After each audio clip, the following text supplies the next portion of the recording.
5 degrees, that's 3 degrees. It's a little slower than I wanted it to be. I did it in an hour 32.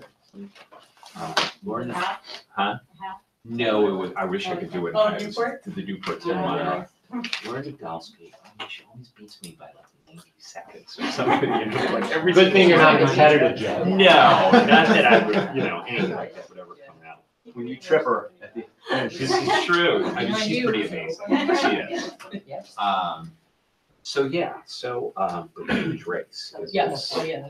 Like 3,000 people. Sean. Yeah. Sean. I was there. Oh, did you run? Yeah. Oh, I didn't realize that. Yeah, then I did a 5K on Jamestown after. I know it's an That hour, was kind but, of stupid. Are you Yeah, it's serious? been really I burdensome for the whole year. I know. Yeah, telling me. It's Yeah. more burdensome to have Broke people it sign up. cards together. So you No did like problem a with that at 5K all. race or just 5K on That's your kind of own? what I It was a 5K expected, race, it was a actually. charity Yeah. race. It's just so much Alan, easier. My friend Alan runs. Yeah. He Yeah, was we don't helping have out to- with. Did it take us 6 months to get done? Pretty much, yeah, that's what I mean, the hardest part is getting. Yeah. Okay, I've seen that. But Yeah, it was I don't cool. know that It you was have to very, have to very do fun. anything.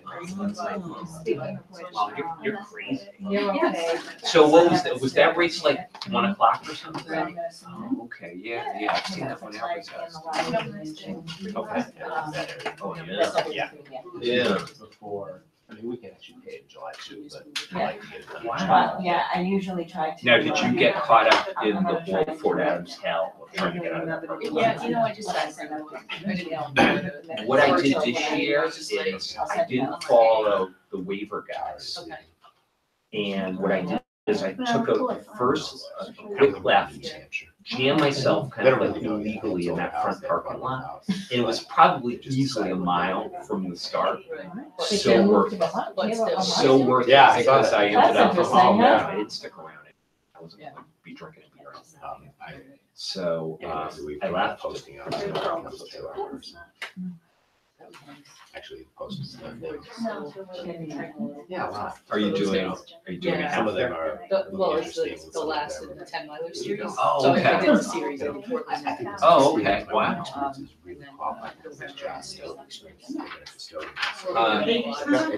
Yeah. Sean, that is the cherry sheet that was just sent out today. By Right, exactly. That I said that we didn't have yet. Right. Sometimes school committee nothing. We just flip it. Yes, right. Yeah, I'd rather work with them either. They have to do recording. Charlotte, I suppose. And this is It could be the throngs of crowds coming. Right? I heard that they were all waiting till right at 7 to come in.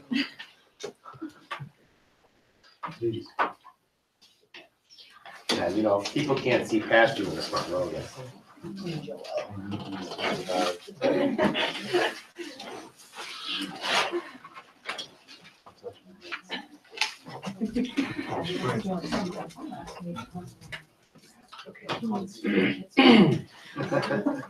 It's all you. It's my moment. Pretty good with Did she get one? Did, Lee? Oh, no. Hey, Lee, you went and got sworn in. Excuse me? You went and got sworn in again? Oh, yeah. Okay. You all set, Tony? Lots of people forget, Yeah. trust me. Oh, yeah. No, I came back from England, got one foot off the plane. I mean, town clerks generally tend to harass you about stuff like that, but you never know. I was the first I think- person Ellen Agros. I think I swore you in here at a meeting. Yeah, right outside there, by the water cooler. Yeah, Margaret wasn't sure who she could swear in, because she has like a week after the She has 7 election. days, yeah, she's the town clerk. That's what I 7 said, I days. said, so you can swear in. Okay. You can swear I'm in. gonna call this meeting to order at 7:05 PM. Could we please rise for the pledge of allegiance? I pledge allegiance to the flag of the United States of America and to the republic for which it stands, one nation, under God, indivisible, with liberty and justice for all. Thank you.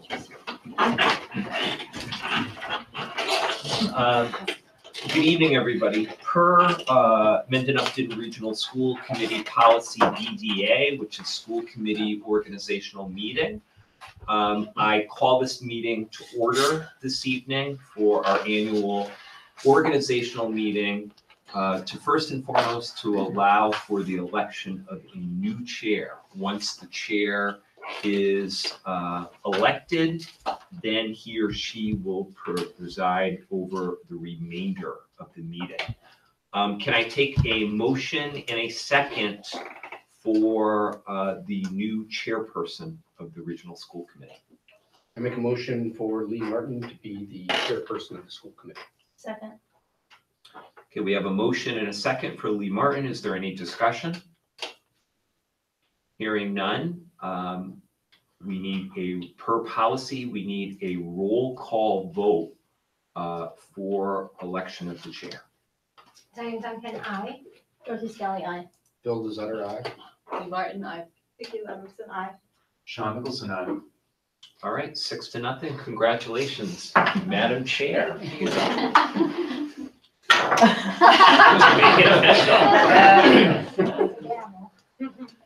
All right, moving on with the agenda, we'll proceed to the reorganization of the school committee.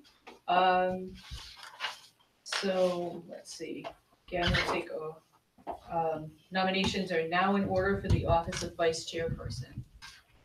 Is there a motion to be made? I'd like to make a motion to nominate Dorothy Scally as our new vice chairperson. Second. Dorothy Scally is nominated. Are there further nominations? Okay, hearing none. We will, is there any discussion beyond that? All right, hearing none, we will proceed to a roll call vote for Dorothy Scally as vice chair. Diane Duncan, aye. Dorothy Scally, aye. Bill Desotter, aye. Lee Martin, aye. Vicki Ludwigson, aye. Sean Nicholson, aye. Okay, Dorothy Scally is elected vice chair unanimously. Next, we will move to approve the agenda. Do I have a motion to approve tonight's agenda? Motion to approve the agenda. Second.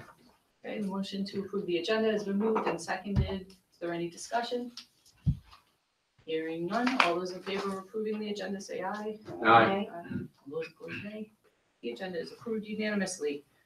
Next, the committee needs to approve the meeting minutes, the open session minutes of May 14th, 2018. Is there a motion to approve the minutes? Motion to approve the minutes from May 13th, 14th. 2018.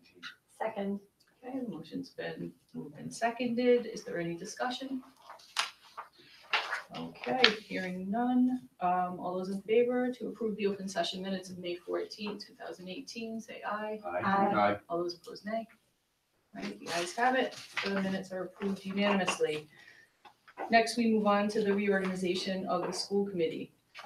So we will be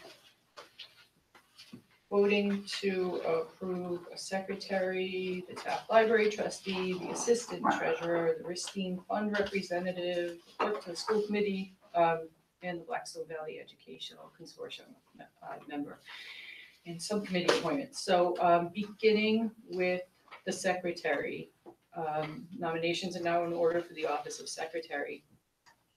Or a motion. We have to nominate somebody. Yeah. Switch really quickly, I'm like, oh. It's a highly desirable It job. is, might add. well, I remember. Those Those responsibilities. So, Vicki, have you? Okay, awesome. So I nominate Vicki how do I say your last name? Ludwigson. Ludwigson. Ludwigson, No, for our. Ludwigson. I Ludwig- slurred my way through that. For secretary. That's bad Second. as Marie. That's Vicki easy to Ludwigson. say, not easy to spell. Vicki Ludwigson is nominated for secretary. Are there further nominations? Who's gonna do the second? I did. Oh, I'm sorry. I missed that. Very We're quick. just muddling our way through here. Okay, hearing no further nominations, is there any discussion? All right, we will vote via roll call on that nomination. Is there a roll call? Yes. Per our policy, Yes. actually, it is an It's roll officer call? that's Yes. a roll call. Yeah. Okay, Diane Duncan, aye. Dorothy Scally, aye. Bill Desotter, aye. Lee Martin, aye. John Nicholson, aye. She has no idea what she's got herself Yeah. into. Should we give it a pen and paper I now? or didn't should think we so. wait? No, it's not, really. Does that mean I can leave now? Okay, so Vicki Ludwigson is serving as secretary. The next nomination would be for the Taft Library trustee. This must be a Mendon person. I have held that position. I would appreciate being able to retain it, but if someone else from Mendon would like to take that slot, Chair will entertain it. You said you would like to retain Yes, I it. would. Oh, I okay. would. So Nominate. I'm gonna nominate you, Lee. Thank you. I nominate Lee Martin for Taft Library trustee. Second. All right. So Chair has been nominated and seconded to serve as Taft Library trustee. This only has to be a voice vote. So all those in favor signify by saying aye. Aye. All those opposed, nay. Okay. Unanimously, I will serve as Taft Library trustee. Next is the Ristine Fund representative. Joe, do you have a short? Just as an outline, the Ristine Fund is a memorial fund named after the Ristine family, and it's an Upton foundation that from time to time donates funds to the regional school district based upon, correct me if I'm wrong, Jay, the interest that's built up Yes. in the account over time. So for example, the donation 2 years ago of the Chromebooks that we are utilizing in our 2 elementary schools came from the Ristine Fund. Usually the person who's the representative will interact with the Upton Board of Selectmen very infrequently. It's not a heavy lift in the least bit. I think in 3 years, Tana might have had 2 interactions regarding Ristine business with the Board of Selectmen. So that's the long and short of it. I don't know if there's anything else. No, I typically contact the treasurer and find out how much money is available on an annual basis. Quite honestly, based on what they told me this year, we skipped this year and we're gonna apply it to next year so that we can do a little bit more than just the bare minimum. Sure. But it's typically I contact them and arrange for the funding itself. As far as whether they meet, I have no idea. Do you have any other insight, Madam Clerk? Did they I think- post? No, I think it's just pretty much a letter Board of Selectmen, right? and if they Yeah. have, the only thing I would say is with a fairly new Board of Selectmen members, that if there was a request, they might want the representative to come in and explain what the school Sure. would be using it for, but that would be it. Okay, so this must be an Upton resident on the school committee. Is there a nomination for Ristine Fund representative? I'm happy to do it, or you can do it. Go ahead. Okay. I nominate Phil DeZutter for the Ristine Fund representative. Is there a second? Second. Okay, it's been moved and seconded. Are there further nominations for any discussion? Okay, hearing none, this will be taken by voice vote, so all those in favor say aye. Aye. All those opposed, nay. Unanimously, Phil will be serving as the Ristine Fund representative. The next position is the assistant treasurer, so nominations are now in order for assistant treasurer. And one comment, the process for becoming assistant treasurer was, it took a long time. Okay. So it probably would be, it would be fine if I took that position. Okay, So I nominate Sean. Sean Nicholson for treasurer, Assistant treasurer. assistant treasurer, yeah. A second. all right, it's been moved and seconded that Sean Nicholson serve as the assistant treasurer. This would be, any discussion or further nominations? Okay, hearing none, this will be a roll call vote as an officer position. Diane Duncan, aye. Dorothy Skelly, aye. Phil DeZutter, aye. Lee Martin, aye. Vicki Ludwigson, aye. Sean Nicholson, aye. Carries. Sean will be our assistant treasurer. The next position is the position of treasurer.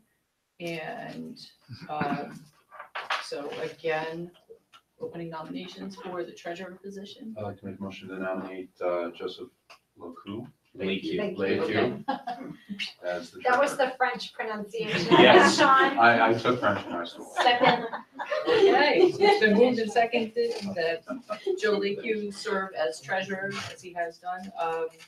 Is there any discussion or further nominations for this position? Okay, hearing none, we shall proceed by voice vote. All those in favor say aye. Aye. All those opposed, nay. The ayes have it, and Joe Leque will serve as treasurer. Next, we move on to clerk to the school committee. So nominations are now in order for the office of the clerk to the school committee. Does anyone have a motion? Motion to nominate Kelly McCullough as the clerk to the school committee. Second. All right, it's been moved and seconded that Kelly serve as the clerk to the school committee. Is there any discussion or further nomination of that? Hearing none, we will proceed by voice vote. All those in favor say aye, all those opposed nay. Aye. Right, Kelly McElrath is confirmed as clerk to the school committee. And our last position is the Blackstone Valley Educational Consortium. So I'll accept nominations for that position. I'd like to nominate Joseph Marischek as the Blackstone Valley Educational Consortium. Second. It's been moved and seconded. There are other nominations and discussion that needs to take place. Okay, hearing none, we shall proceed by voice vote. All those in favor say aye, all those opposed nay. Aye. And Joe Marischek will be serving as our Blackstone Valley Educational Consortium representative. Subcommittee appointments, we on the school committee were in favor of the following appointments to the various subcommittees. The budget subcommittee will consist of Phil DeSutter, Sean Nicholson, Lee Martin. The policy subcommittee will consist of Lee Martin, Vicki Ludwigson, and Dorothy Scally. Negotiations subcommittee will consist of Diane Duncan, Phil DeSutter, and Sean Nicholson. The Superintendent's Evaluation Subcommittee will consist of Diane Duncan, Vicki Ludwigson, and Dorothy Scally. And Golden Apple Subcommittee will consist of Diane Duncan, Phil DeSutter, Vicki Ludwigson, Sean Nicholson, Dorothy Scally, and I'm an ex officio member as the chair, so that's our subcommittees. Okay, questions, comments, or discussion on that? Okay. All right, so we are now organized. Community comments. Anyone have anything to comment upon? Questions, comments? Okay, hearing none, we shall move on to the superintendent's comments. Okay, well, good evening again. First thing, as I typically do towards the beginning of June, is kind of provide an update with regard to what our numbers are looking at, like initially. Really, there's two pieces. I don't have the second piece in your background notes, but we'll probably look at a slight enrollment increase at the high school. Right now, we've got 170 kids matriculating from the 8th grade at MISCO to the 9th grade at Nipmuc. We graduated 152 last Friday. So you can see a net swing there of approximately 18 students. Then on the other end, our youngest learners, our kindergarten registration. We are seeing, as predicted, a slight decrease at both of our elementary schools. Right now, we've got, as far as just looking at Upton residents, we're looking at 81 students at Memorial, and looking at just Mendon residents, we're looking at 58 students at Clough. If you were to look at that continuum over, the last 5 to 10 years, you're starting to see the decrease in birth rate. I plan, though, on keeping things status quo with regard to our number of sections of traditional kindergarten at both elementary schools, where we're looking at essentially 3 sections of kindergarten at traditional kindergarten at both Memorial and at Clough. And I think I put in the background notes, we'll essentially be looking at a class size in the ballpark of about 19 to 20 at Memorial and about 18 at Clough. As I said, and we've talked a little bit about this in previous meetings, a sticky piece here is the Spanish immersion program. You can see the disparity that we have in the number of signups that we have at Memorial, 22 Upton residents versus only 8 in Mendon. So I think one choice would be, okay, hey, let's just go with one strand district-wide and go with a lottery and see where the chips fall, or to go with 2 strands. And if you throw choice students into the mix, you're looking at a total enrollment of about 36 students. And that would basically enable a 2 strands of 18. The place that I see this being different and is a complete departure of what we've done in the 22-year history of the program is to run 2 strands and to have both of them in the same school, both of them at Memorial. But from a logistical standpoint, it's, I think, the best possible solution when looking at things like transportation and so on. So that's my plan. I wanted to apprise you of where exactly we are with this, and if you had any questions or any input to add, I'd be more than happy to take it.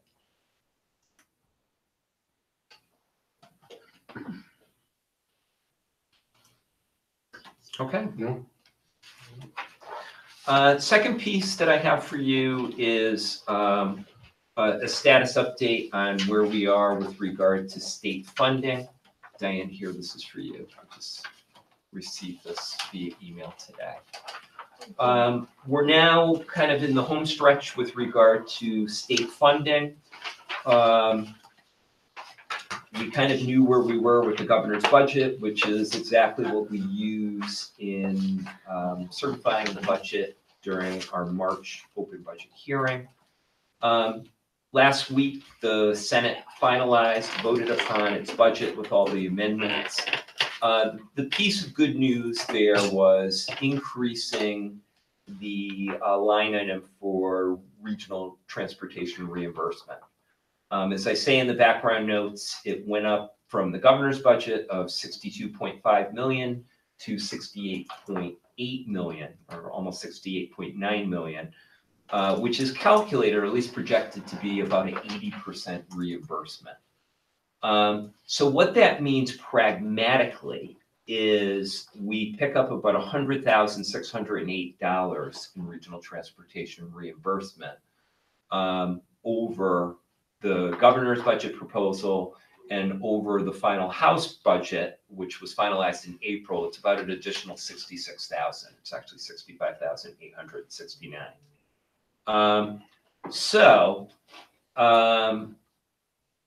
It's forward progress. We still have some challenges. If you recall, the budget that was finalized had a shortfall in the ballpark of about 250,000. So we still have some variables with regard to some retirements, some reorganizations here and there. I mean, we will close that gap. But I wanted to share with you, a status update. So really the next phase, which will happen during this month of June, is a conference committee between representatives in the House and the Senate. We'll finalize. I'm optimistic that regional transportation number will stick. But contacting our 2 senators, Batman and Moore, in my opinion, is also helpful, but both of them have been extremely supportive of regional transportation. Okay, any questions? Okay. All right, we'll move on to administrators' comments. So Mrs. Gallagher is here to talk about the outdoor classroom.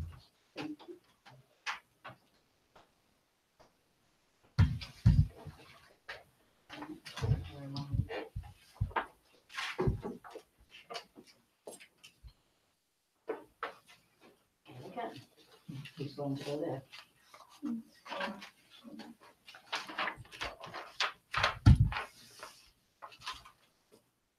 Okay, thank you. First of all, I'd like to just thank you for letting me come out and speak about our new educational opportunity that we're providing for our students and staff. It's really exciting. I have wanted to have a outdoor classroom for several years. It's been a vision of mine. It actually started from the community garden. So with having the community garden at Clef School, it got us to where the children started planting. They got very excited every year to plant their own plants in the classroom. They'd water them, take care of it. You know, the teachers did it as a whole, plant, science unit. And then when the spring came, they'd go outside with their classroom teacher and Mrs. Belfontaine, and they planted their seedlings in their garden. And then from there, the kids would go out, take turns weeding, they'd water it. We'd have kids that would pick the vegetables, bring them to the cafeteria. And seeing the excitement of when you go in and pick the kids each day, because we'd rotate to all the classes, and then to see when you go down to lunch and you're like putting tomatoes that you just made, you just grew, or the kale, and you're eating it. And our cafeteria manager used to have kids like, have you ever had broccoli? And they'd be like, no, do you want to, try it? So the kids got to try different things that they normally wouldn't do, maybe for their mothers. And it just got a lot of kids excited, and so excited that we started having before school enrichment programs and after school enrichment programs, where some of these kids just found this niche that they love being outside and they love gardening. So we would have nature walk enrichments and we would do all this. And I kept thinking, oh my gosh, if we could get some of the kids as excited in the classroom, because most of the motivation goes with the teachers. You have great teachers going on, and some is self-driven by the students. But you still have some that, the four walls don't work. And so I wanted to create a classroom that's outside, that gives them a different environment, and that allows kids to just, look up at the clouds, breathe in fresh air, and have that creative flow. If I said, okay, you need to write a writing piece, and you're like, I don't know what to write. But if you're outside and you're like, close your eyes, what do you hear? What do you see? You hear the birds chirping, you hear the cars going by, the wind blowing. Now all of a sudden the child has a memory, or they have a vision, and they're able to write. So my hope was that by getting them outside, we would have more of these multi-sensory, learning and explorations. So I came across this quote, and I feel like I know you can read, but I just feel like it's something that I'd like to read verbatim for you, because it really captured what my values are and my thought process is. So it says, real learning happens outside. It would be a mistake to think of the outdoor space as a place to take a break from learning. We do not let young children outside to let off steam, then bring them back inside for the relearning. And this is a part that I really feel resonates. Rather, learning is done as much, and some would say more, outside as it is inside. So my thought there is, I'm hoping that by having this outdoor classroom, we're teaching the children that learning just doesn't take place in the school.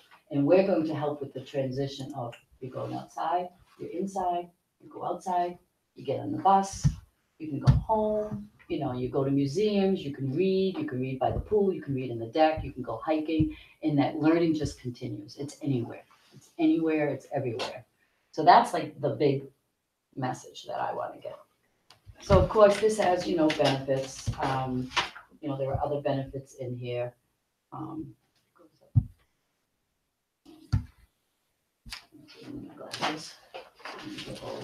So some of them, like the one that resonates here, was that most activities that can be done indoors can be done outdoors. So there's lots of data that shows, the emotional part, the being outside, having the fresh air, just understanding nature, being closer to nature is important. The other one that I found that has the 10 benefits, again, there were things in here that I just felt were just goes with what our whole district's philosophy is. Like number 3, making learning a multi-sensory experience. By engaging the senses of touch, smell, hearing, taste, and seeing, students retain an intimate physical memory of activities that are long-lasting, which is, we want lifelong learners and we want them to take everything into consideration. It's just not book knowledge. You take them outside, the art teacher takes them outside and says, we're working on scenery. We're working on nature, we're working on trees or flowers. Let's find something out here that we can do. Where you're in the classroom, you could have a couple samples, but you're not gonna have the same outlook or the same lens that a child is going to have outside. So I find that this is very beneficial for that.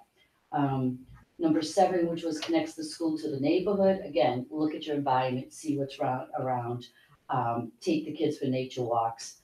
And number 9, the positive message about public education. The outdoor classroom is a reminder that innovation is alive and well in public education. It shows that we look outside the box. We understand, like you guys, you work in offices. A lot of times you want to get up from your office or your cubicle or your desk and you're like, I just need to go someplace else to work.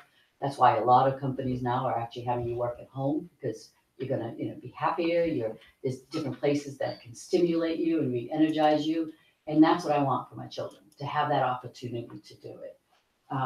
And the last one, which I talk about lifelong learners, this is what we want to create with students, is to get that lifelong learning passion. And sometimes that could be in school, sometimes it could be at home, but sometimes it's outdoors. And I feel like with being outdoors, you have that innate sense of curiosity and wonder, and will foster and achieve and engage in lifelong learners. And I think that's, as we continually see with our district goals.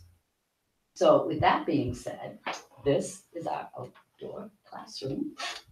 And it's so exciting. If I can get on the page.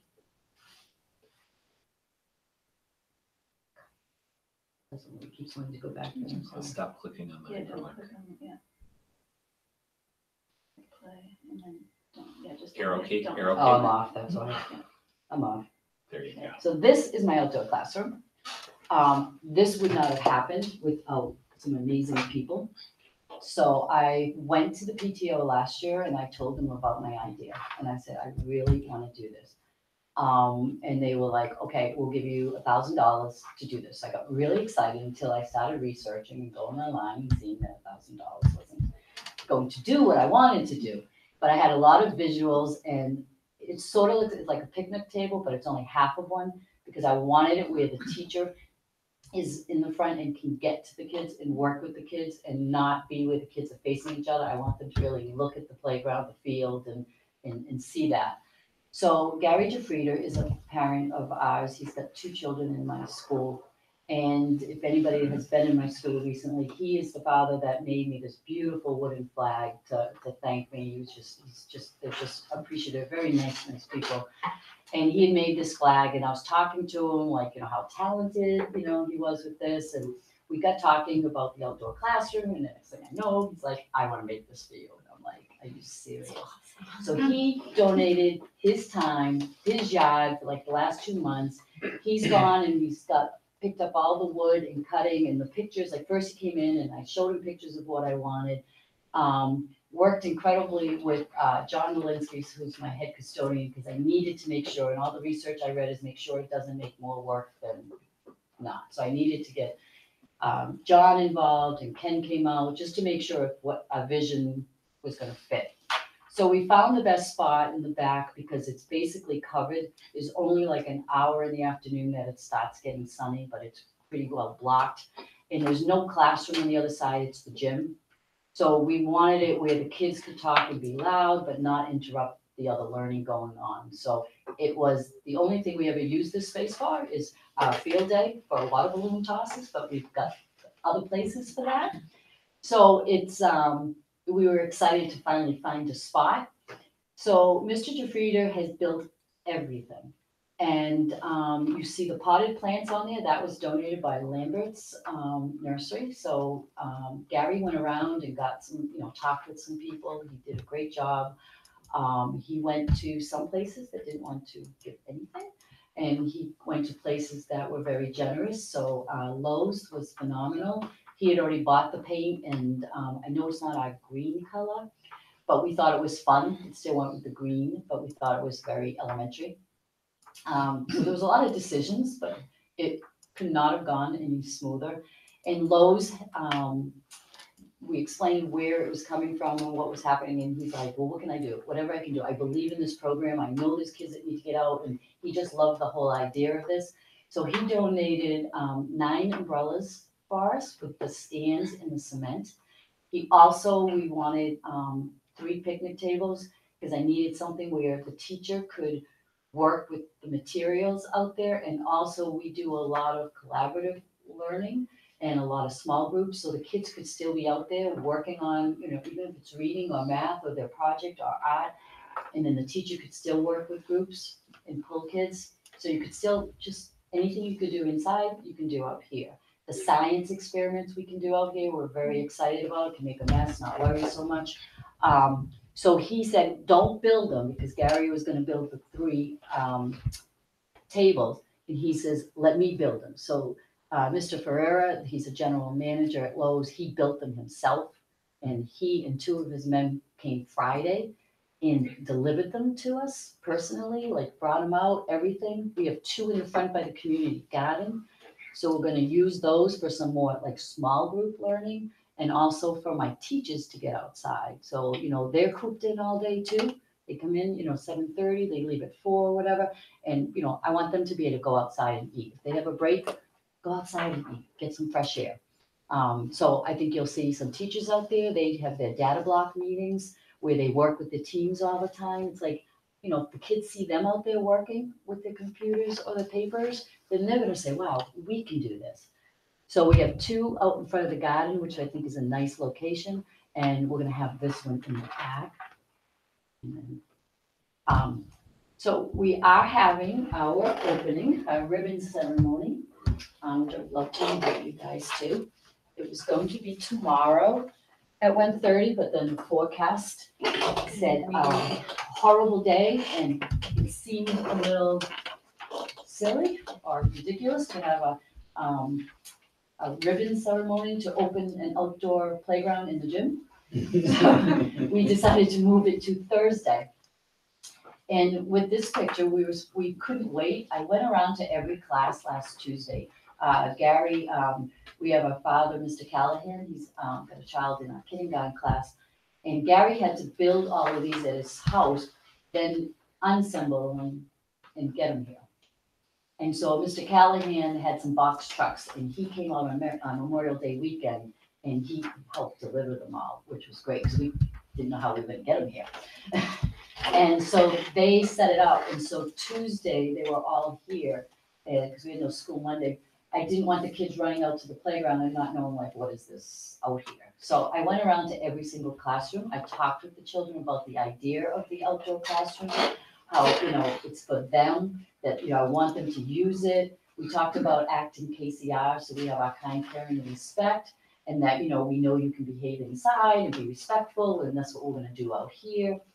They were so excited, and I told them we were gonna do a big ceremony next week, but they didn't wanna wait. Not that I blame them, and I didn't wanna wait. So Wednesday, I told them Tuesday, I created a Google Calendar, and I told the teachers they have to sign up, because I know they were all gonna run out, and I'd have 430 kids out there. So they sign up, and they have to take a walkie-talkie and the keys, just so I know where they are. And the first classes that went out were Mrs. Betheo's class and Mrs. Walensky's, the first thing Wednesday morning. And you'll see the children there. I mean, the faces are precious, right? So I walk out, and there they are. And what they were doing is they were practicing for the end of the year play. So here they are. The place holds 42 students. So if it's little ones, it might be less. But there were 42 kids out here. You wouldn't know it. And they were practicing the play. And they were standing up. And they're projecting their voices. And it was amazing. They were happy. They were like, this is the best thing ever. And the comments were amazing. So what I did is I had asked the kids, I went up and I was like, I was so proud, so happy that you got there and you liked it. And so I said to them, could you give me some feedback, right? So I figured they were just gonna tell me some feedback, right? Well, they were so excited when I left, they said to Mrs.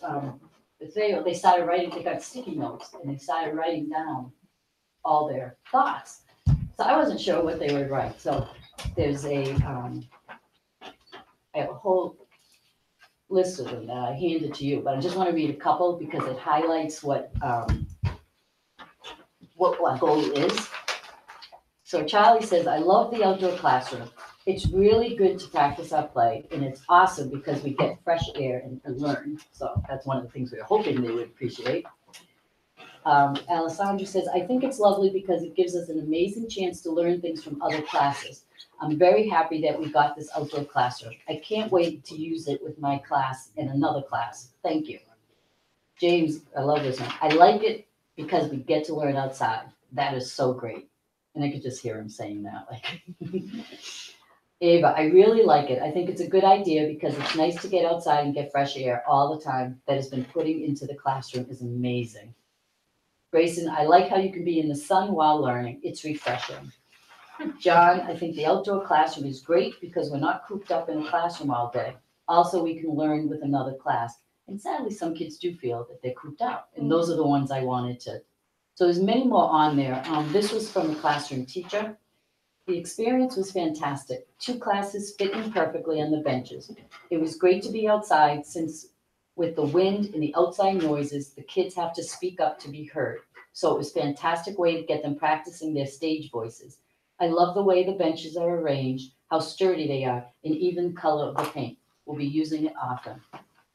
So it's just exciting because we can do a lot of collaborative learning. We have a lot of classes, like we have 4th grade and preschool, and we have 2nd grade and 1st grade that do reading buddies, and they can come out here with their reading buddies. They can do the collaboration and teach, and so we're excited. So we're hoping, bar snow, they can go at any time. They can bundle up and learn and take the things, and we have teachers that do science and social studies together, so they can go out and we'll look at it. We'll see. We've got 3 weeks, so I'm excited that we got it started.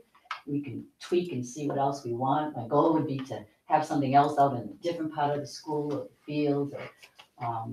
But when I used to teach 2nd grade, I used to take my kids all the time. Let's just go read outside. We're going to read. Why not read outside?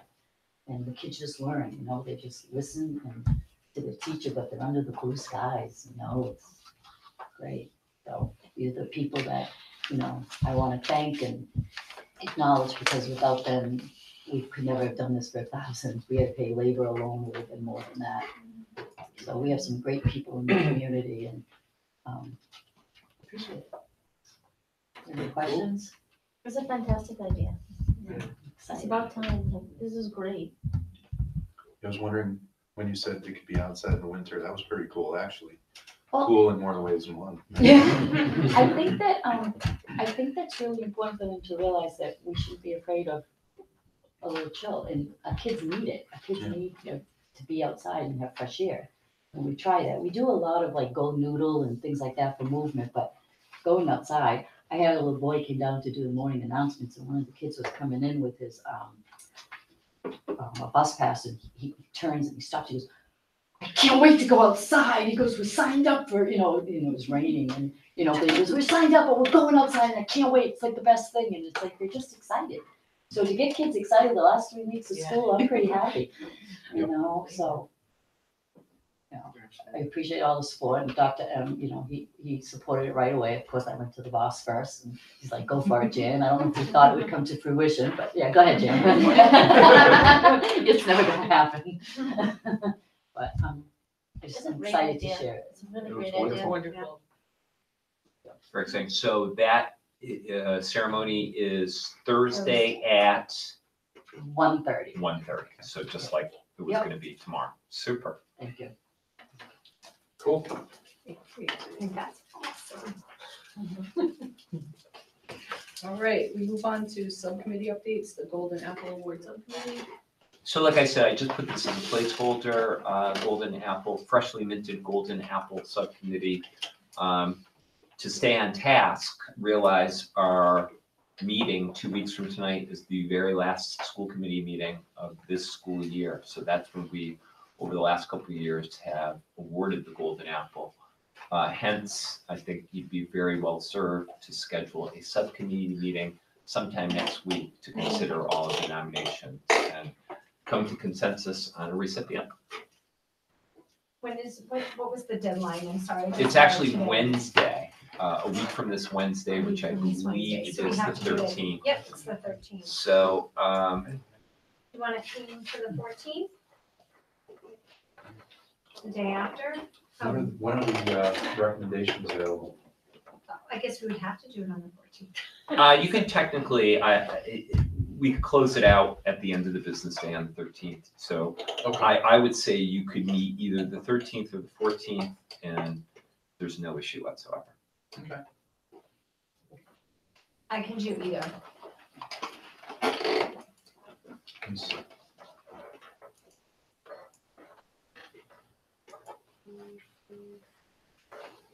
Sorry.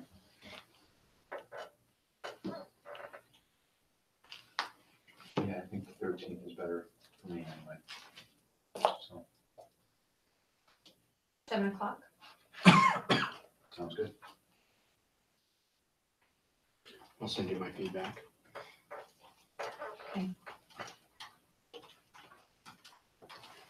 Here.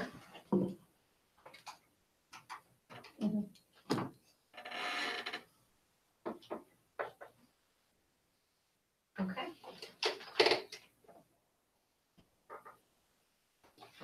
So Wednesday, the 13th at 7 PM. Perfect. Does that work for you, Vicky? Yeah. Is that good? Okay. Nate, does that work for you? I will check, I'll get back to you. All right, that's settled. We move on to unfinished business, and we are expected to get a status update about the middle school schedule for 2018-19 from Paul Marshall, the assistant principal of Misto Hill.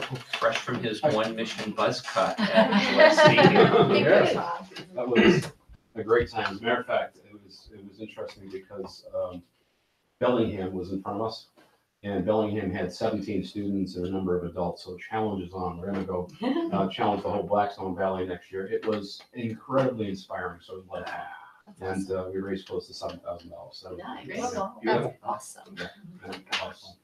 So I'm not Jen Manu. Jen and I were taking a look at our schedules this week for night times. We had 6 different things scheduled, so we kind of divvied it up. So we did the Nature's Classroom tonight and here. So plus, I'm kind of embedded in the schedule, kind of doing the things behind the scenes, so it kind of makes sense for me to do this. So the last time we met, I think was on Saturday, we kind of talked about big picture, how we wanted to kind of take a look at what we have done in the past, why we do the things we do, and also take a look at the schedule as kind of the thing that could help us to grow our school. So I want to come in here tonight and just kind of review some of the things that have occurred and where we're going and the things that we still need to do. And again, I think we've talked about that this is not a one-year turnaround. This is going to take a couple of years. It's going to take some time to kind of have the things grow. Speaking of growth, we stole the idea of the community garden. We've got ours in the middle and we're absolutely stealing that idea. That is so cool. I love it. So anyways, just a couple of quick highlights. All non-band and chorus students in grade 5 and 6 will be able to take all elective classes that will include art, general music, intro to world language, and technology and library media. The reason I say all non-band and chorus, because if the students are taking band or chorus, it is a full year commitment.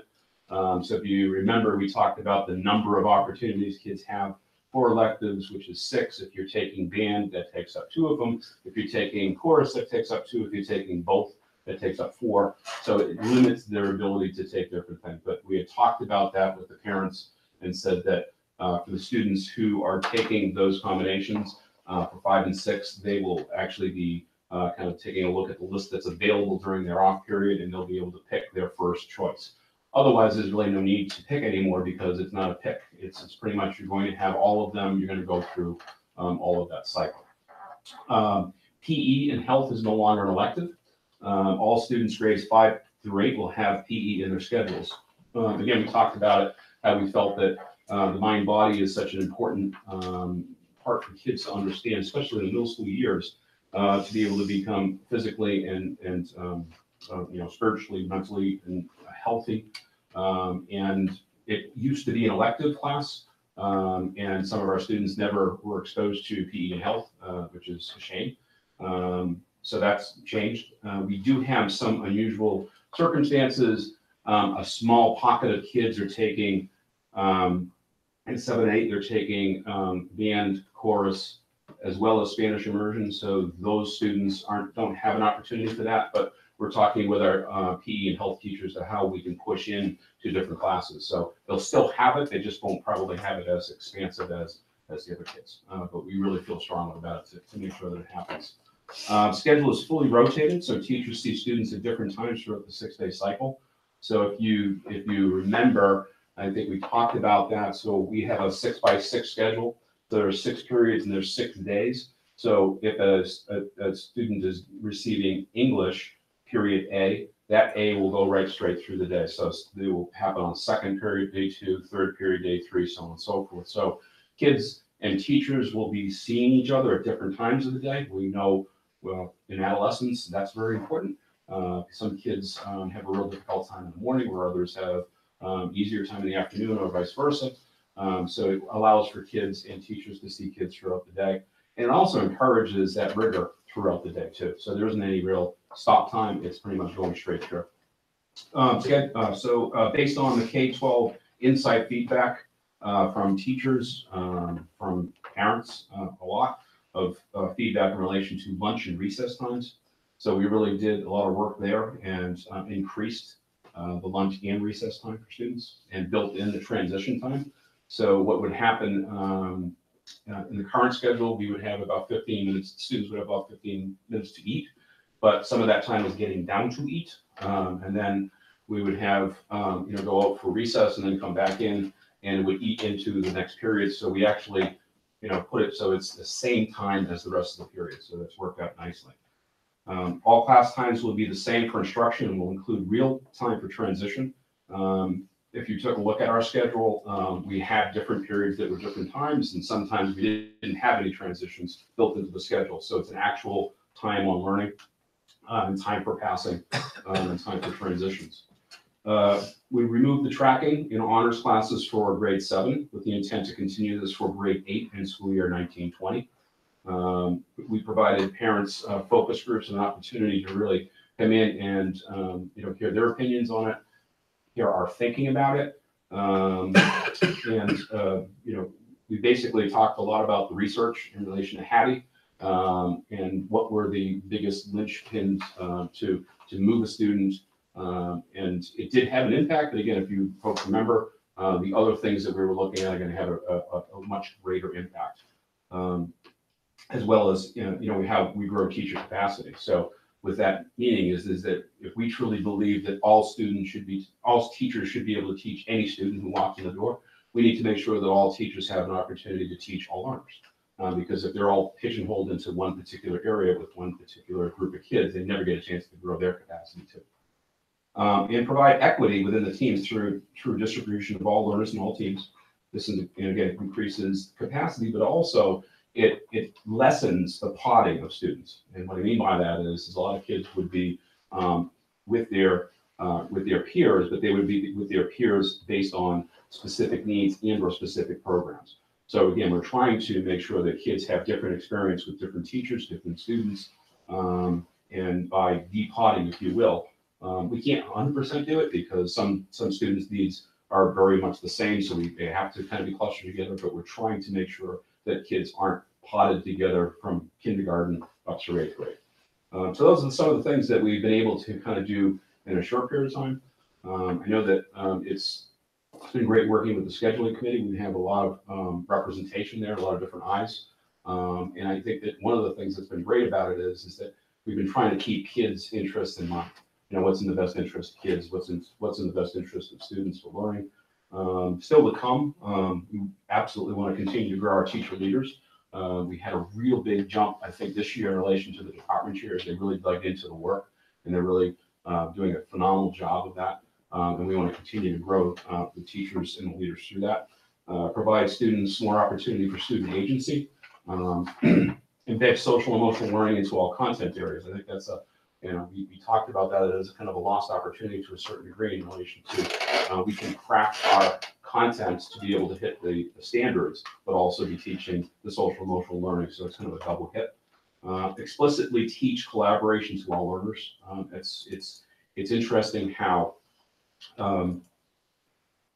we think of skills as something that students should know already. And I think what we found very clearly is that unless we teach them, they're not going to know.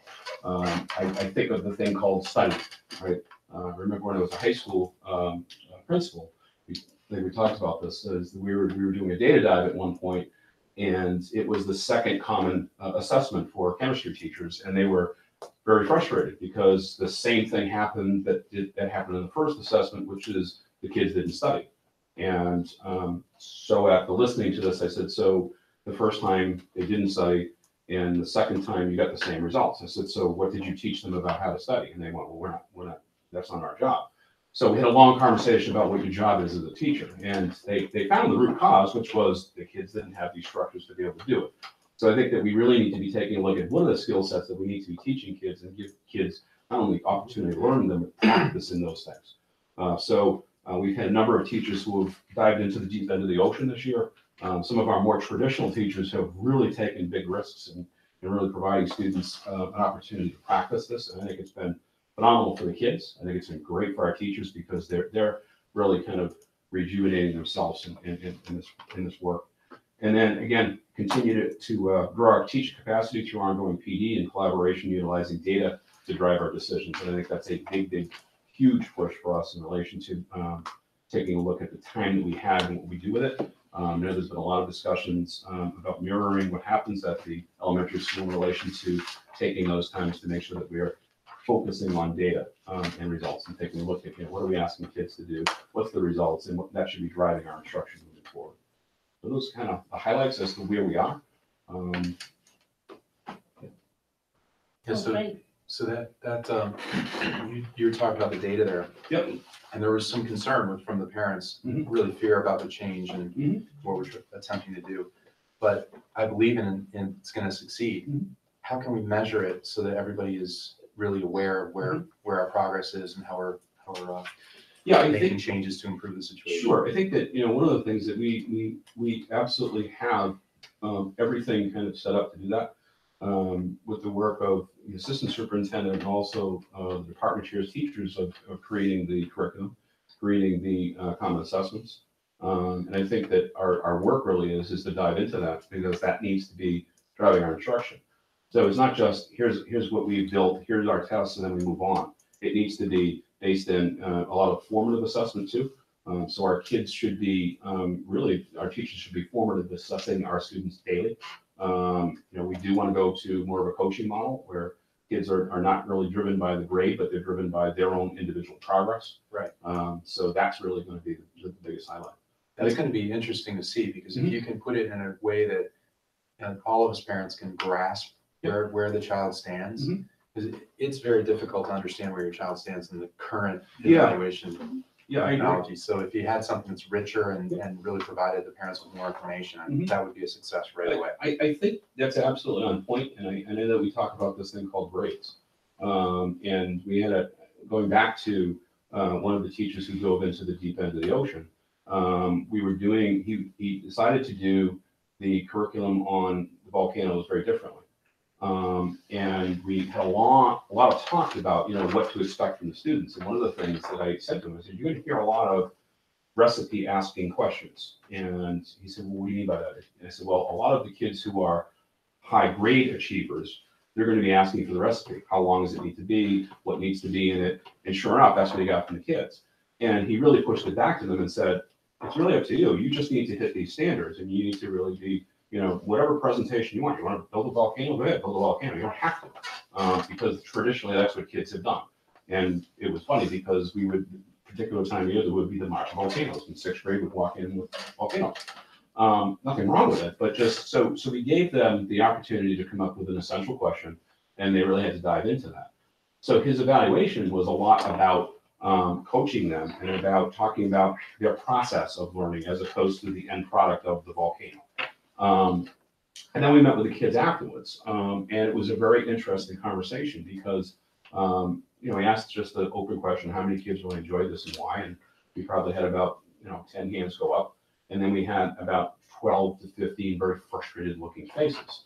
And I said, so, how many people hate this? And those 12 or 15 were looking at each other and one hand went up. And I said, no, be honest. And their hand shut up. But the conversation was really interesting because it really centered on, what was frustrating about it. And the kid was saying, well, I didn't know how to, I felt like I was going to get a bad grade. So it was about the grade. It really wasn't about learning. It wasn't about their progress. It wasn't about them growing. It was about, I need to get this raised. But the conversation really took on a very deeper, kind of concerning ending, which was, okay, let's talk about this. I said, so let's say you got a bad grade on it. What would happen? Oh, well, we wouldn't be able to get into honors classes. Okay. So if you didn't get into honors classes, what would happen? Well, then we wouldn't be able to get into AP classes when we went to high school. Oh. What would happen then? Well, we're not getting into the good schools. Great. Well, then what happens? Well, then we will not be having a great life. That's because of volcanoes. And they all kind of laughed, but they went, yeah, because that's where their minds are at, right? So I think that's the bigger change of getting kids to kind of like what you were saying is they're excited to get out and they don't care what they're learning. They want to get out. They want to get out and do something, but it's about the learning and it's the environment and whatnot. So yeah, it is going to change, I think, in relation to what are kids reflecting on. I think it's really going to be about, where do they see themselves and how did they grow as learners? So measuring that and grading that, again, year 2, year 3, definitely down the road. But Yeah. I'm hoping that it's going to be less about the grade and more about the experience and more about what they can personally take away from it and apply. Everything you're saying is fantastic, and being able to get the kids to move forward is great. Mm-hmm. You got to get the parents to move forward with that as well. And frankly, our staff too. I mean, our staff, I think, is really excited about this type of learning. Yeah. But they're a little leery because it's new to them. Yeah. And we're creatures of habit, and even if we know we should change or it makes sense to change, that initial step is a very difficult thing to do. And I think that's why it's so important that we need to grow our teachers as leaders too, because it can't be the Jen and Paul show. It really needs to be this whole understanding of why it makes sense for kids. It's also a little bit of a mindset change too, because I'm sure some of those students that you said, well, you don't actually have to build a volcano. Whatever you have to do to show me this understanding. Right. And I think that our learners are so used to saying, okay, here's your rubric. Yep. This is what you're gonna be graded on. Mhm. And now all of a sudden, you're kind of letting them guide, Yeah. and they're used to being prescribed what they need to do. So that's a change in mindset. Yeah, and our teachers too, again, I think they've seen themselves as they're the ones that drive the learning in relation to, I have a question, so I'm gonna answer the question, that's my value in this. It's really getting the kids to talk to each other and to find out the answers as opposed to here it is. Yeah. So yeah, that's a huge mindset too. Yeah.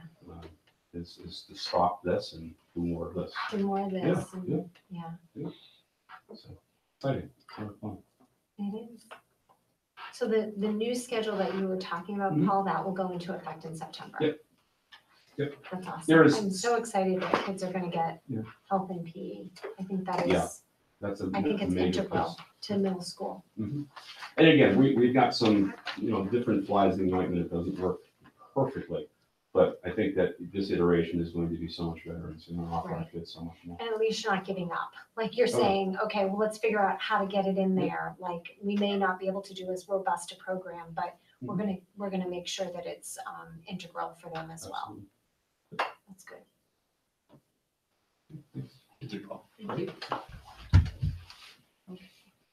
Next, we have the Spanish immersion program evaluation for 2018-19. Okay, you have in your packet a proposal from a consultant by the name of Amanda Seawald, who I'm recommending that we approve for her to conduct a program evaluation from September of this year to January of next.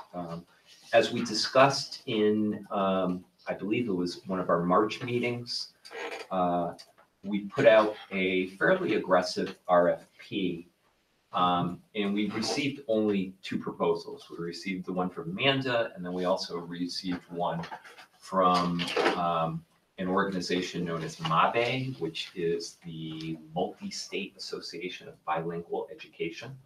They're headquartered out of actually Boston.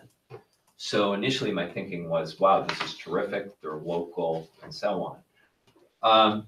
The issue with Mabe, while I think they're a great organization, their experience is they have much greater experience with bilingual ed programs in a lot of urban districts, rather than specifically one-way immersion programs.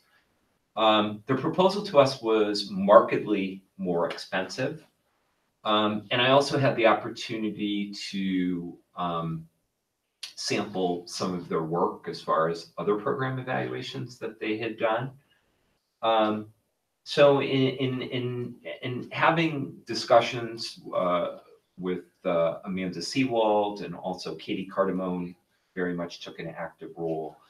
I think the fit is better here in the sense that Amanda's background and experience is very much very strong with immersion programs. As a matter of fact, currently, or at least within the last 3 years, she's been a consultant to the entire state of Delaware, to the Department of Education for immersion programs. She currently is the president of the Foreign Language Educators Association of New Jersey, and she's done a lot of active work with the professional organization, ACTFL. So again, the vision would be for her to be on site for a handful of days to conduct classroom visitations, have focus groups with all of our stakeholders in the program, our parents, our kids, our staff, and to issue a report and also to have a presentation to this committee in January as kind of a blueprint of, you know, the strengths and areas where the program needs to improve. So does anybody have any questions about the proposal or the vision? Where's she located? She's out of New Jersey, actually, northern New Jersey. So she says in here, the list of topics to present can be tailored to meet the school's needs. Is she saying that we should suggest the topics to her, or? Well, yes, but realize she kind of means that in the context of something comes up in the course of the evaluation study, she could tailor it. But really the key areas that will be a focal point will be instructional practices, curriculum materials, structures that we have in place, supports for students, the whole RTI piece and additional supports are really the key pieces that, you know, we laid out in the RFP. What about assessments? Yes, and if you notice, one of the key pieces, that second bullet point, review currently used curriculum and develop strategies to meet Common Core and content areas as well as language acquisition. That piece around how are you measuring language acquisition over time is key. I should note too, she's also been a consultant on a national basis around the seal of biliteracy, speaking of language acquisition. Sounds really good. Do we approve this tonight, or? Yes, please. Make a motion to approve the expenditure of this proposal, agree on this proposal, I should just say, for Amanda Seawald. All right, so there's a motion to approve the proposal from Amanda Seawald to evaluate the SI program. Is there a second? Second. Okay, any further discussion? All right, hearing none. All those in favor, signify by saying aye. Aye. And all those opposed, nay. Hearing none, the motion passes unanimously. We'll now move on to new business. So the MERSD membership in the Excel network, progress and next steps, and we'll hear from Dr. Maureen Cohen. Hi. Aye. I think I can project this. Yes, one second. There we go.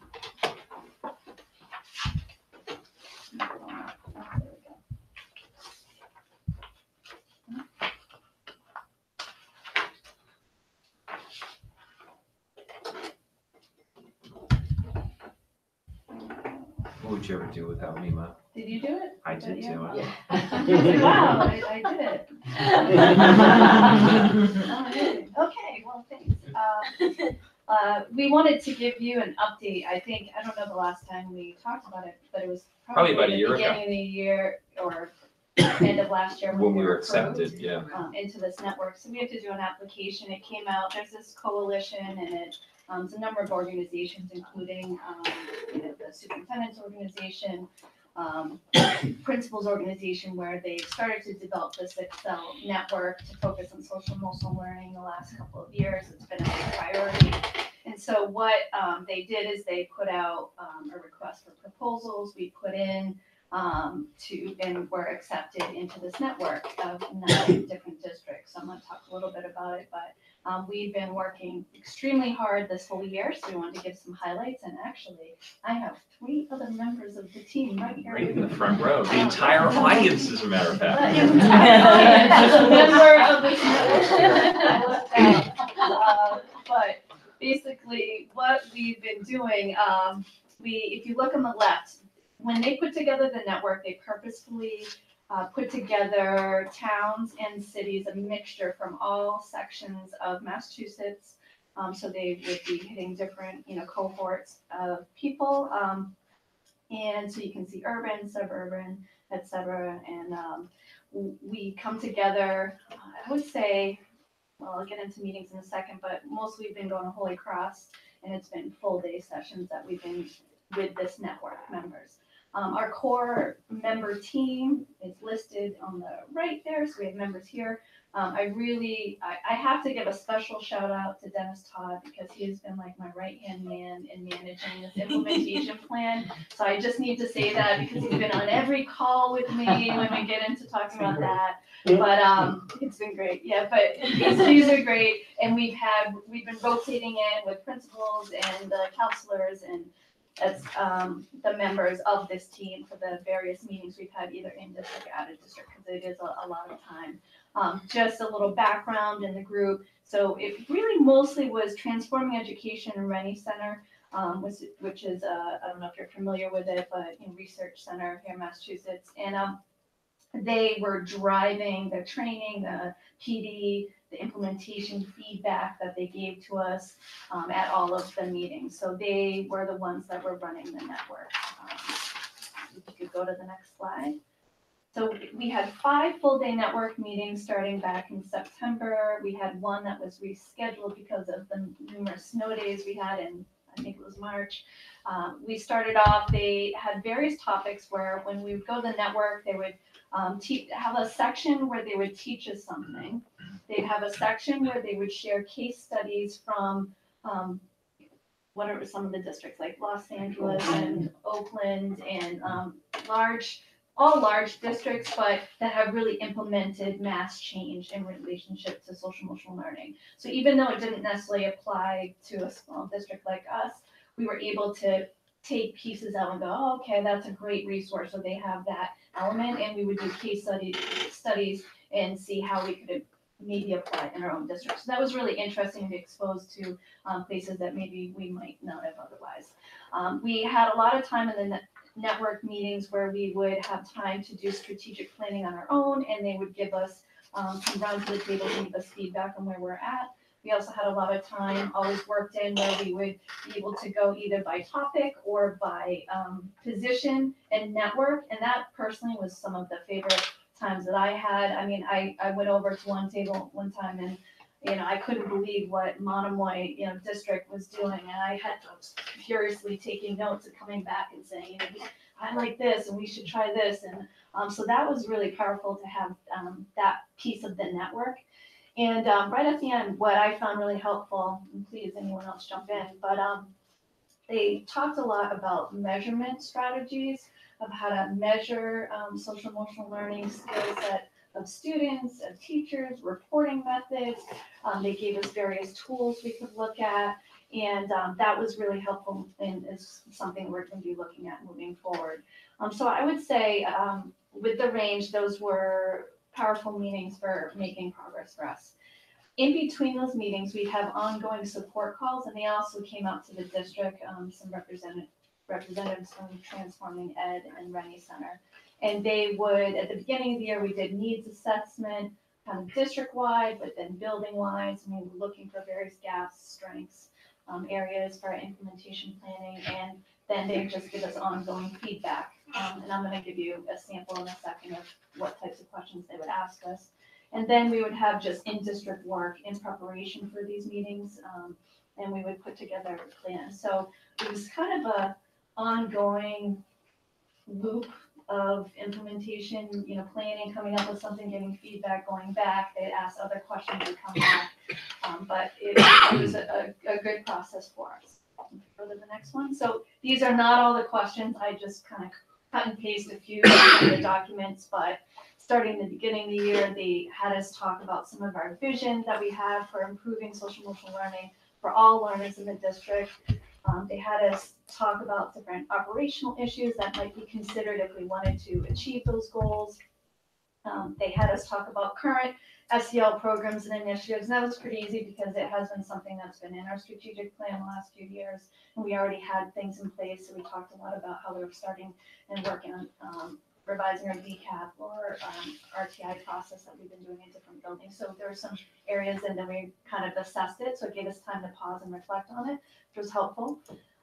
They talked about how if we were to move forward, we would engage multiple stakeholders and really pushed our thinking beyond kind of our normal stakeholder groups that we might usually be engaging.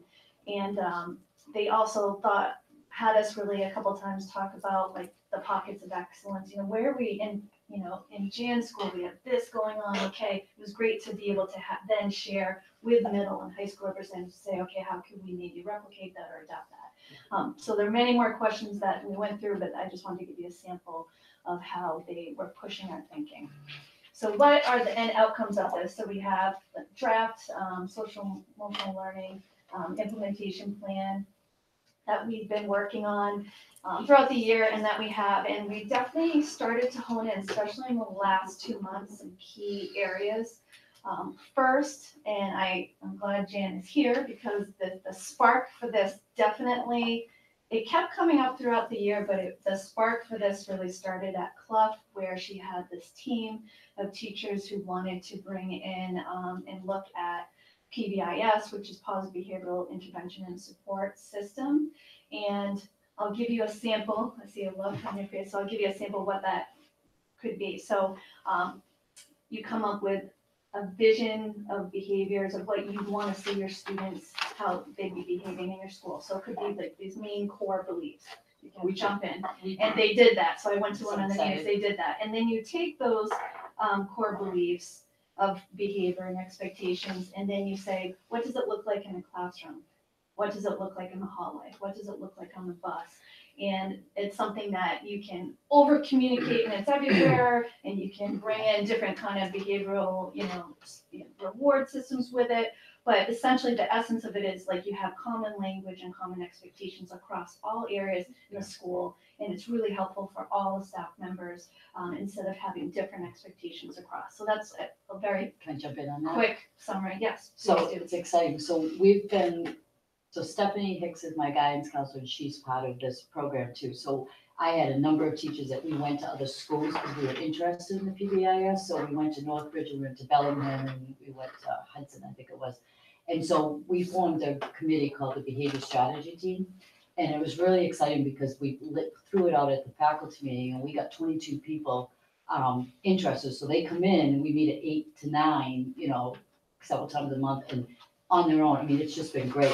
So we're actually rolling it out tomorrow with the faculty. We came up with our acronym, and you can be the first to hear it. It's SOAR.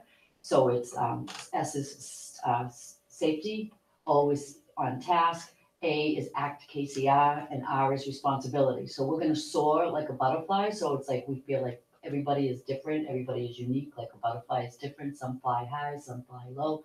Takes us a little longer to get there, but that's our job to get there and help them to, learn what they need emotionally, socially, academically, behaviorally.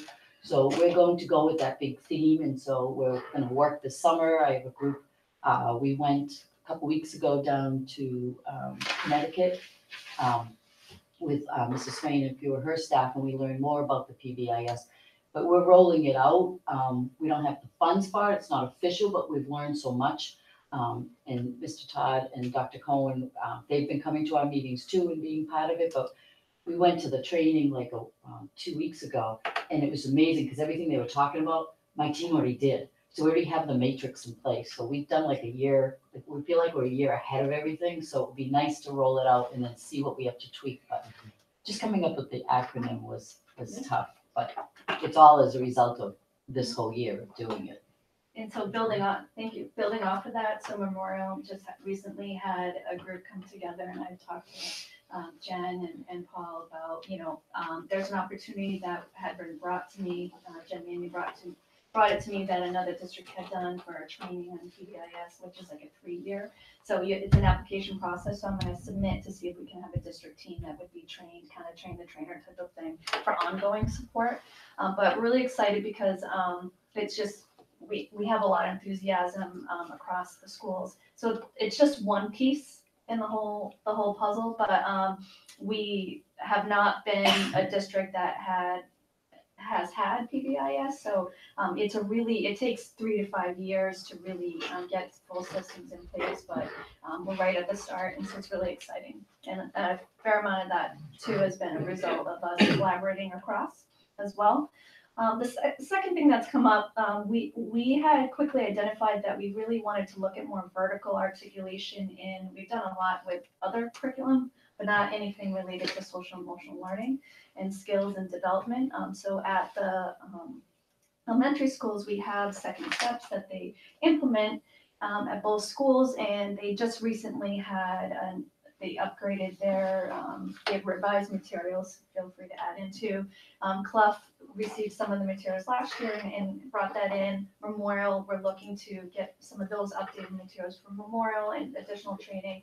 And we're also, I've spoken to Jen about the possibility of how we can potentially roll this up. They also have a middle school. So we're gonna be looking at curriculum materials for that, and then see where, and Paul mentioned it, the importance of integrating SEL into our instruction in different content areas. So we're investigating the curriculum, and we think having continuity K-8 will be very helpful. We had already had the goal this year of RTI, response intervention systems, and each of the schools had been working on revising that the last couple of years with big focus of committees this year. And one thing that had come up was just the need through our implementation work, the need for just adding in behavior data tracking. It had typically been achievement tracking for interventions and all the schools, and adding in the behavior data tracking and getting more resources to support teachers with that and interventions.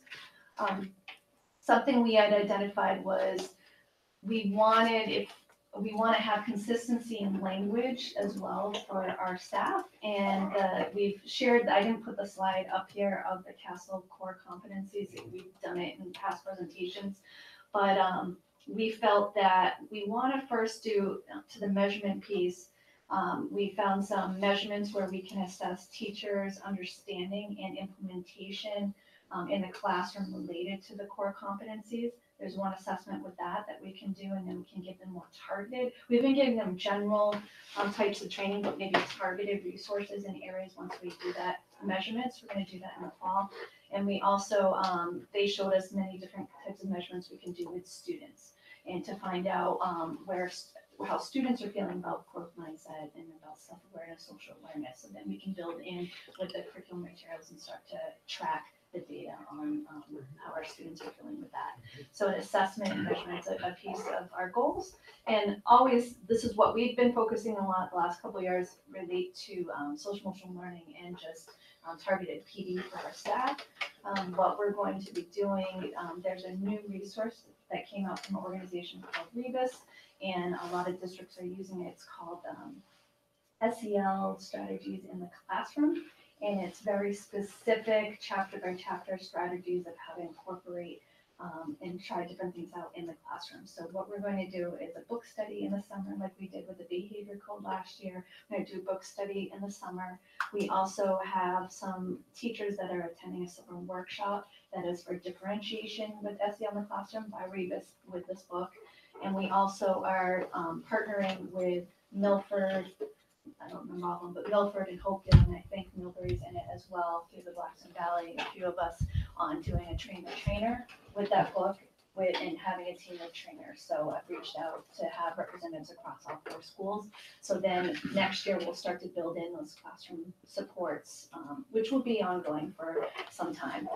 So I feel like it was a lot of work, but it was very much worth it. And we came up with a lot of clarity of areas and focus areas. Now I know we're in the midst of our strategic planning.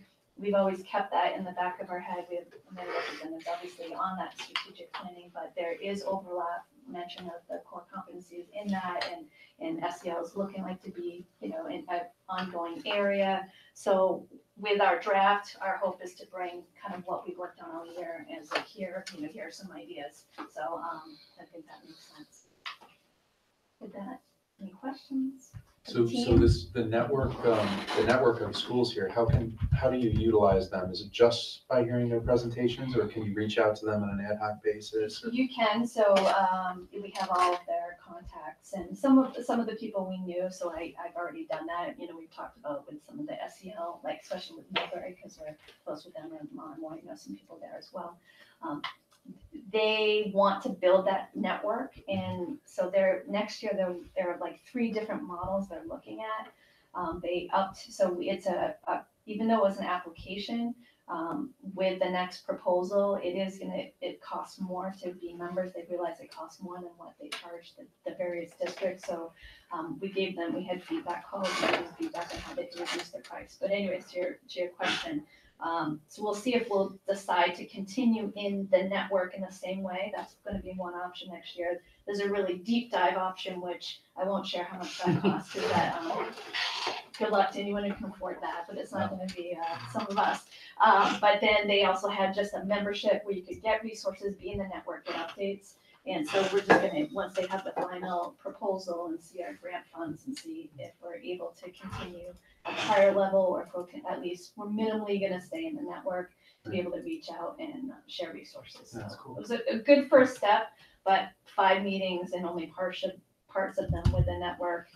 They definitely want to build it beyond and might bring in more schools if more schools apply, which I think would be good. 9 was good, but I think you need more. The school committee conference, remember they had, Yep. I remember they were making a big deal out of Brockton. I mean, it's a completely Yes. different school Yep. district, but they were taking a very unique approach to Mhm. social emotional learning, which is kind of cool. Right. I'm not sure it would apply as much to us, but still it's fun to learn about that kind of stuff, to see if there's any possibilities. And I think they were talking about Fitchburg and Millbury as well. Mhm. So this is really cool. Yep. So They're this is all in how the long we've network, been all of working us. on this. This is like, Yeah. I remember back at the beginning of last year, yeah. And I honestly believe that we were accepted because we were already doing things. So they clearly brought in people who already had made it a priority for the I district. see. Because people came in with, certain resources It was that they their brought first to the year too, table. correct? It was all of us first year, everyone But in the including network. the- In their first year Yeah. running this kind of network. So it was a learning process for them, and we've been giving them a lot of ongoing feedback. But, That's really cool. yeah, The so 2-day it- conference we went to, my 6 teachers that went, we split up into the different sessions to try to get them all. And we made so many contacts with people that are already doing this that, we already asked, like, can we go out? So we have a lot of places that we can go.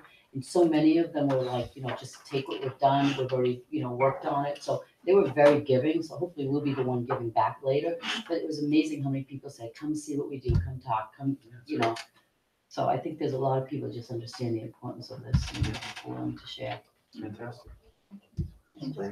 So is PBIS, is that something that starts in kindergarten and goes all the way up through your senior year? Or is it just for lower grades? Like, so that the SOAR acronym, so are you gonna take safety and, are you gonna take that acronym and carry it over to middle school? So sometimes you have you'll have different acronyms. So for us, this is appropriate because we want to be like Watch Us Soar or Watch Me Soar. And so middle school might say we're going to take some of the same things, but they'll have their own acronym. Maybe there's a role, It's or school-based. it's school-based, but you're having that same consistency of this is the expected behaviors in the hallway, in the lunchroom, in the cafeteria, on the bus, and the kids would have that same culture. So the thing that your foundation is, you have that same consistency. You know, expectations and rules and, you know, procedures are a little different at each level. We would hope there would be consistency, you know, safety, responsibility, but it might be in a different order. Yeah, and certainly there would be overlap. Yeah, Like because there's my acronym might be different than Mrs. Swain's. Yeah. You know what I mean? But we'll try to keep them as close as. Right, yeah, that makes sense. But this would go all the way up through high school? Like they would, for now, the focus really is more K-8 K through right now. Mhm. Not to We say, do so at the pre-K. high school, Pre-K. yes, I pre-K K to through 8. And at the high school, in a different way, it's a different animal. You can bring in PBIS, but they do such a good job with their core values too, that it may not be a fit that they need it. It may already You know, be embedded without the Exactly, acronym. you know, go to graduation and they're gonna write a speech about their core values and how they, you know, respect one another and all that, you know, so. But it's definitely, you'll see it more often elementary and middle. Sometimes if there's a strong push, like at a district level to say every school's, you know, gonna be doing that, but this is really ground up, asking for it, and I think it makes sense to try to do that K articulation when possible. I think that's great. And then, so will you have some professional development to kind of launch SOAR Yes. so that all teachers? So we're are just, going to be on the tomorrow same we're going page? to, tomorrow we have our presentation to roll out. We had completed with our committee, all the matrix except for the classroom. So we want classroom teachers that weren't part of this to all have a say, and we want a consistency because every classroom has their rules, the classroom rules, but we want to have a group, you know, specific ones that everybody has. You know, they'll have their own, but we want to do that. And then we figure we'll get them thinking, we're going to work on it over the summer, and then from the first day of school, we will start our training. And we'll roll it out, and we'll have assemblies, and we'll, you know, I'll do it all with like on the bus. We'll work with the bus drivers to have them come in and have them also, you know, be part of it and make them the butterflies, the reminder of the rules and the expectations. We're gonna have the cafeteria managers coming in and also doing the section with me. So it's not me, it's not just the teachers, but they see, you know, Yeah, it's the pervasive. cafeteria, the monitors and the lunch Yeah. monitors. So we're gonna roll it out, and usually you roll out a couple in the first month, and then you do the others later. So we'll pick the top ones that we need to roll out, and we'll get that whole assembly, and, you know, we'll learn. We're excited, like, we're so excited. That's great. You know, to feel like you have an approach Yeah, is such a good thing. yeah, most people say it's just coming up with that act is the hardest thing, and we rocked it. We were like, yes. Nice, great. Okay, any further questions? Thank you. Moving on to correspondence. You have in your packet, all I need to say is you don't get a letter from Betsy DeVos every single day, now do you? But seriously, it's just the official notification that the Mendon-Upton Regional School District is officially a U.S. Department of Education Green Ribbon School District Award winner. So I just share that with you, and I also put on your radar screen in Washington at the U.S. Department of Education, there is an award ceremony. We can bring a team up to 5 people. So if anybody on the school committee is interested, please let me know, and you can be part of the team that goes to DC and shakes Betsy's hand. All right, any All right. questions or further comments on that? I'd just like to comment that this is a very eloquently written letter. I just want to highlight that. Thank you. All right, are there other matters not anticipated by the committee within 48 hours of the posted meeting? All right, hearing none. Our future agenda items will include the presentation of the Golden Apple Award on June 18th and the results of the K-12 Insight Survey on June 18th as well. All right, is there a motion to adjourn? Second. Okay, all those in favor? Aye. Meeting is adjourned at 8:35. Sign your life away.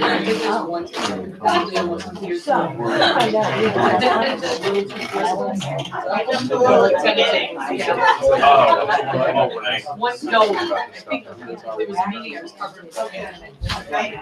Really?